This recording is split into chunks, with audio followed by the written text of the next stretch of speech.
ಪರಪ್ಪನ ಅಗ್ರಹಾರ ಈಗ world famous ಆಗೋಗಿದೆ. ಇಡೀ ಇಂಡಿಯಾದಲ್ಲೆಲ್ಲ ನಮ್ಮ ರಾಜ್ಯದ ಪರಪ್ಪನ ಅಗ್ರಹಾರದ್ದೇ ಮಾತು.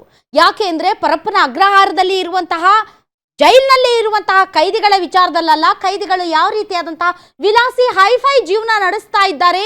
ಇಡೀ ಪ್ರಪಂಚ ಮತ್ತು ದೇಶದಲ್ಲಿರುವಂತಹ ಎಲ್ಲ ಕೈದಿಗಳು, ಮರ್ಡರ್ ಮಾಡಿದವರು, ಪಿಕ್ ಪ್ಯಾಕೆಟ್ ಮಾಡಿದವರು, ಕಳ್ಳರು, ಕಾಕರು, ದರೋಡೆಕೋರರು, ಟೆರರಿಸ್ಟ್ಗಳು, ರೇಪಿಸ್ಟ್ಗಳು, ಯಾರ್ಯಾರು ಕೈದಿಗಳಿದ್ದಾರೆ, ಅದು ಜೀವನ ಪರ್ಯಂತ ಸಜೆ ಅನುಭವಿಸ್ತಾ ಇದ್ದಾರೆ.